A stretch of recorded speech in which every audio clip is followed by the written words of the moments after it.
All right, guys, just finishing church, studying the Word together with other Christians. It is a privilege to go to church. It really is. So, there's been a lot of evil this week in the world, and it really is about trusting God. He's in control, and I can sit here and be like, I really want my family to get saved, and I really want this and that, and it's all in God's hands, and God's arms are not too short to be able to save people. So it works through the Holy Spirit. The Holy Spirit moves, and sometimes people's eyes are opened. And it is, it's a humbling thing to say, well, if God saves me, it's up to Him, yes.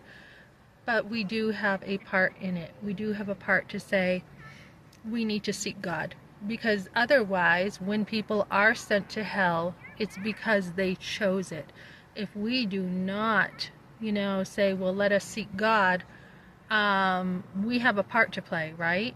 But yet, in the big scheme, and this is where, Calvinists and free will people kind of have, fought historically over this, it is totally God. It is totally a gift of God. I don't know where, someone said it's like train tracks. I don't know where someone chooses God and where somebody, I should say, responds to God. The words need to be, I need to be careful with the words, responds.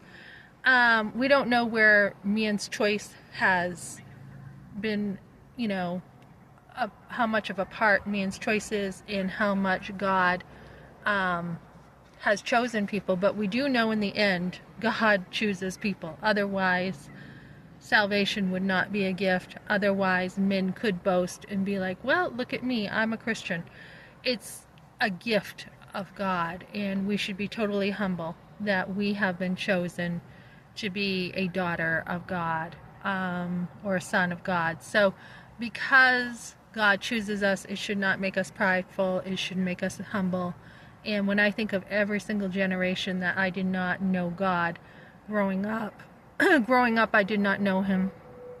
I share my testimony all the time. I had a great Aunt Phyllis who was a teacher, and she would bring home pictures of Jesus and took us to church for a short time. When I was at church, people said, put your hands together and ask God to save you, to forgive you, and I did, and there was a seed there. But then I never went to church. And church just looked religious to me. It looked like, why would I want to go to church? And so to get saved, to hear the gospel, and to get to know who Jesus is, that's how you go to church. It's about Jesus. It's not about all the rules. So knowing Jesus, and then you go to church, you're fed the Word, you get to know the Word.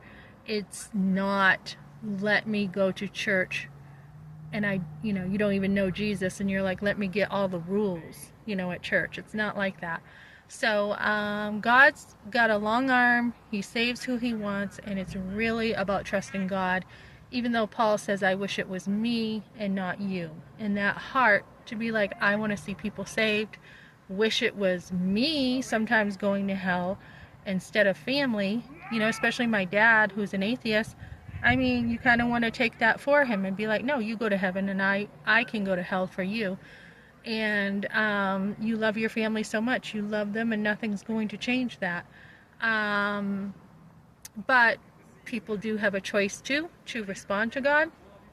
And if people harden their heart and they don't want God, God knows it all. So I've just been praying a lot, and God is coming, guys. Christ is coming back. We see the good and evil, but God does not want anybody to go to hell. He really doesn't, and He's waiting to give people a choice to seek Him. So He's got a plan, and He's sharing how mighty Christ is before Christ does come. Before Christ came as a sheep, He was a symbol of an animal sacrifice of what they did in the Old Testament to get right with God, and now He's coming as a lion very soon in Judgment Day for those who do not believe in Jesus. So that's kind of the way it is, guys, with the Christian walk. The main thing is the gospel, and we want to keep the main thing the main thing. Other things You know, it's not about so much the dress, it's not about the rules, it's not about everything else. It is, the gospel is the main thing. Okay, there's secondary things, there's other things, but it's a process and we grow to love God. But the gospel is the main thing. And I heard a story last week here that was amazing. This woman was in witchcraft. She was into crystals and stuff, and her daughter was watching this TV show called something about Sheldon. Sheldon, that kid. I don't really watch it, but on that show, there's this, church lady who talks about God and stuff. So she watched that, wanted to try church. The family's like, okay, yeah, we'll give it a try next week.